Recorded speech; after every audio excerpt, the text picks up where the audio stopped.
Renungan Pagi, Agama yang Bersinar oleh Ellen G. White, 25 Juli 2023. Mari kita berdoa. Bapa kami yang di sorga, Allah pencipta langit dan bumi, laut dan segala isinya, Allah yang maha besar, maha kuasa, sumber segalanya, yang kami sembah selalu melalui anak-Mu yang tunggal, Yesus Kristus. Terpujilah Yesus, anak Allah yang maha tinggi, yang adalah pencipta dan penyempurna iman kami. Pada pagi hari ini kami bersyukur boleh bangun dan berbakti, dan sebagaimana membaca dan mendengarkan nasihat firman-Mu, kiranya ini menjadi pembaharuan bagi kami semua. Kami berbagi sukacita dalam menyelamatkan yang hilang. Beserta kami sepanjang perbaktian ini, kehendak-Mu yang jadi. Ampun kami akan dosa dan salah, karena kami berdoa hanya dalam nama Anak Allah yang tunggal, Yesus Kristus, yang adalah Tuhan dan Juru Selamat kami. Amin. Renungan hari ini akan dibacakan oleh Oma Tice Ayor Baba. Kepada Oma Tice, kami persilahkan. Terima kasih. Selamat pagi saudara-saudariku yang dikasihi Tuhan Yesus, di mana saja saudara berada.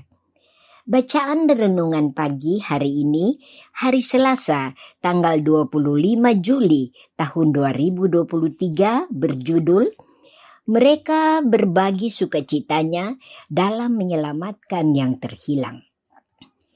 Ayat tema terdapat di dalam Lukas pasal 15 ayat 31 dan 32 yang berbunyi, kata ayahnya kepadanya, "Anakku, engkau selalu bersama-sama dengan aku, dan segala kepunyaanku adalah kepunyaanmu. Kita patut bersukacita dan bergembira, karena adikmu telah mati dan menjadi hidup kembali. Ia telah hilang dan didapat kembali." Mari kita ikuti penjelasannya. Anda mengaku sebagai anak Allah, tetapi jika tuntutan ini benar, itu adalah adikmu yang telah mati dan menjadi hidup kembali. Ia telah hilang dan didapat kembali. Dia terikat padamu oleh ikatan terdekat, karena Allah mengakui dia sebagai seorang anak. Menyangkal hubungan Anda dengan dia, dan Anda menunjukkan bahwa Anda hanyalah seorang upahan dalam rumah tangga, bukan anak dalam keluarga Allah.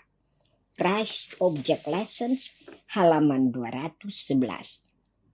Ketika Anda melihat diri Anda sebagai orang berdosa yang diselamatkan hanya oleh kasih Bapa Surgawi Anda akan memiliki belas kasihan yang lembut bagi orang lain yang menderita dalam dosa. Anda tidak akan lagi menghadapi kesengsaraan dan pertobatan dengan kecemburuan dan kecaman. Ketika es cinta diri mencair dari hati Anda akan bersimpati bersama Allah dan akan berbagi sukacitanya dalam menyelamatkan orang yang terhilang. Christ Object Lessons halaman 210. Allah telah membuat umatnya memenuhi syarat untuk menerangi dunia. Dia telah mempercayakan kepada mereka kemampuan yang dengannya mereka harus memperluas pekerjaannya sampai pekerjaan itu akan mengelilingi dunia. Di negara-negara yang jauh dari mereka yang hatinya dialihkan oleh agen-agen ini dari pelayanan dosa kepada kebenaran, akan terdengar ucapan syukur dan suara melodi.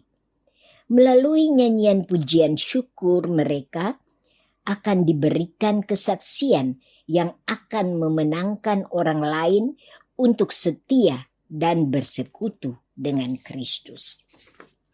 Pertobatan jiwa-jiwa kepada Allah adalah pekerjaan terbesar dan termulia di mana manusia dapat mengambil bagian. Dalam pekerjaan ini terungkap kuasa Allah, kekudusannya, kesabarannya, dan kasih-Nya yang tak terbatas. Setiap pertobatan sejati memuliakan Dia dan menyebabkan para malaikat bernyanyi.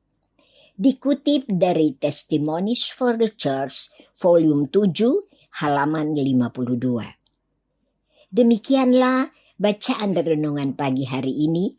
Terima kasih, kiranya Tuhan Yesus memberkati kita semua. Amin. Terima kasih atas penata layanan Omak Tice. Tuhan Yesus memberkati. Selamat pagi saudaraku dalam Tuhan. Sadarkah kita bahwa kisah perumpamaan anak yang hilang sebenarnya belum berakhir? Roh Nubuat berkata dalam Christ Object Lessons halaman 209 paragraf 2 berbunyi, karena perumpamaan itu masih memerankan dan para pendengarnya memutuskan apa yang akan menjadi hasilnya. Hal ini khususnya untuk si anak sulung. Sebab setelah sang bapa berkata, "Anakku, engkau selalu bersama-sama dengan aku, dan segala kepunyaanku adalah kepunyaanmu. Kita patut bersukacita dan bergembira karena adikmu telah mati dan menjadi hidup kembali. Ia telah hilang dan didapat kembali." Tidak diketahui apa yang terjadi selanjutnya kepada si anak sulung. Apakah dia akhirnya sadar atau tidak? Yesus tidak menyatakannya.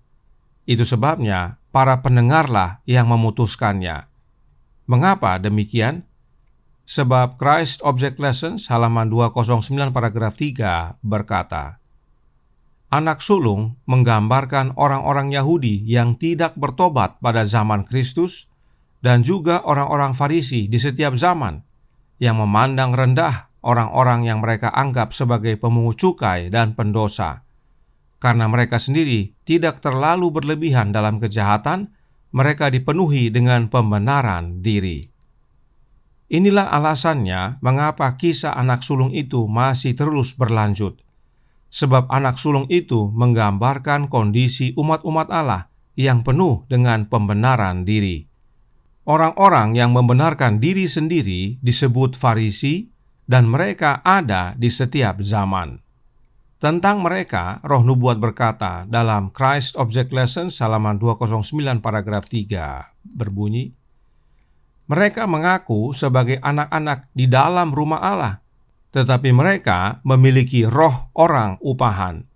Mereka bekerja bukan karena kasih, tetapi karena harapan akan imbalan. Di mata mereka, Allah adalah pemberi tugas yang sulit.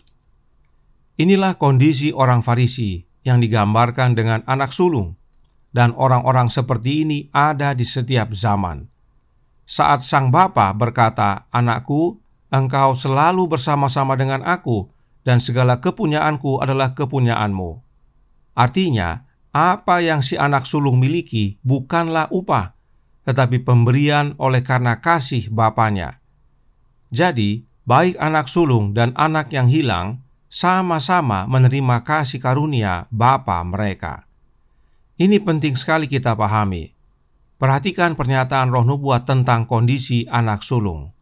Christ Object Lesson halaman 210 paragraf 1 berkata, "Anak sulung dalam keegoisan dan kecemburuannya siap untuk mengawasi saudaranya, mengkritik setiap tindakan dan menuduhnya untuk kekurangan yang paling kecil. Dia akan mendeteksi setiap kesalahan dan memanfaatkan setiap tindakan yang salah."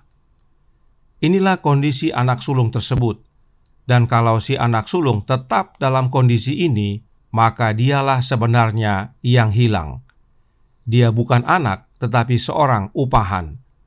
Tetapi si anak sulung punya pilihan yang lain, yaitu yang dituliskan dalam Christ Object Lesson halaman 210 paragraf 3 berbunyi, "Ketika Anda melihat diri Anda sebagai orang berdosa yang diselamatkan hanya oleh kasih Bapa Sorgawi Anda akan memiliki belas kasihan yang lembut bagi orang lain yang menderita dalam dosa.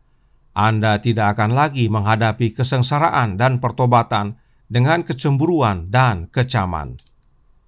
Jika si anak sulung mau menerima dan menuruti perkataan bapanya yang berkata, "Anakku, engkau selalu bersama-sama dengan aku, dan segala kepunyaanku adalah kepunyaanmu.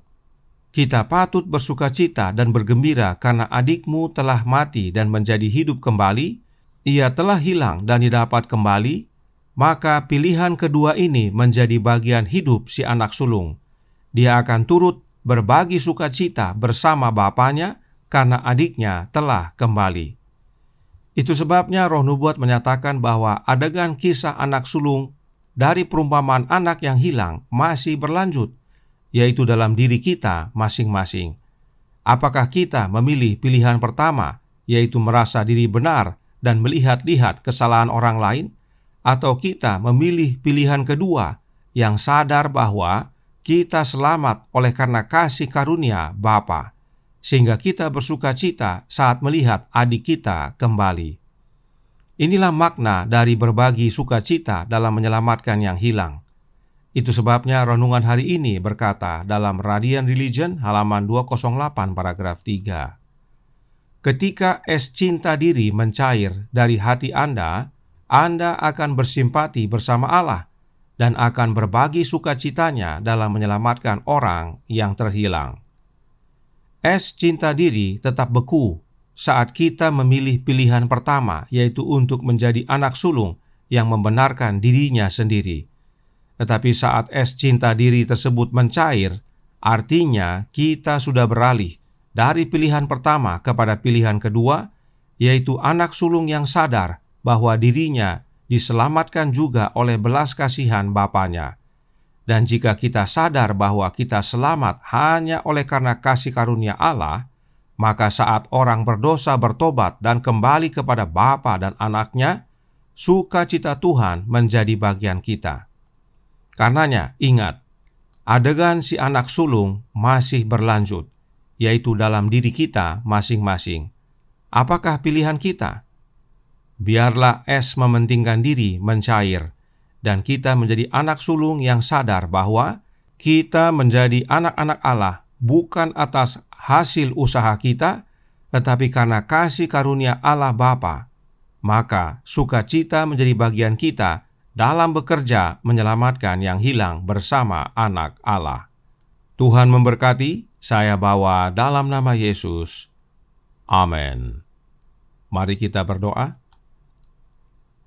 Bapa kami yang di sorga, Allah pencipta langit dan bumi, laut dan segala isinya, Allah yang maha besar, maha kuasa, sumber segalanya, yang kami sembah selalu melalui anak-Mu yang tunggal, Yesus Kristus. Terima kasih atas nasihat yang indah dan penting bagi kami, bahwa adegan anak sulung masih berlanjut dalam kehidupan kami masing-masing. Sebab kondisi anak sulung itu ada di setiap zaman. Kondisi Farisi, yaitu kondisi membenarkan diri sendiri dan melihat-lihat kesalahan orang lain. Karenanya penting bagi kami untuk memahami, anak sulung tersebut sebenarnya mempunyai pilihan. Dia bisa menjadi orang yang membenarkan dirinya sendiri, atau menjadi orang yang sadar bahwa dirinya juga diselamatkan oleh kasih karunia Allah Bapa. Segala yang dimiliki Bapa milik dia oleh karena kasih Bapa kepadanya. Dan bila mana kami menjadi umat-umat Tuhan yang memilih pilihan kedua, pilihan yang sadar bahwa kami diselamatkan oleh kasih karunia, maka itulah jalan kami dapat merasakan sukacita dalam melihat keselamatan yang hilang. Karenanya tolong kami ya Bapa, curahkan roh anak-Mu dalam hati ini, sebab hanya oleh kehadiran Kristus dalam hidup kami adalah wujud kami menyadari bahwa kami diselamatkan hanya oleh kasih karunia Allah Bapa yang hadir dalam hati kami melalui anak-Nya yang tunggal. Beserta kami sepanjang hari ini kehendak-Mu yang jadi. Ampun kami akan dosa dan salah, karena kami berdoa hanya dalam nama anak Allah yang tunggal, Yesus Kristus, yang adalah Tuhan dan Juru Selamat kami. Amin.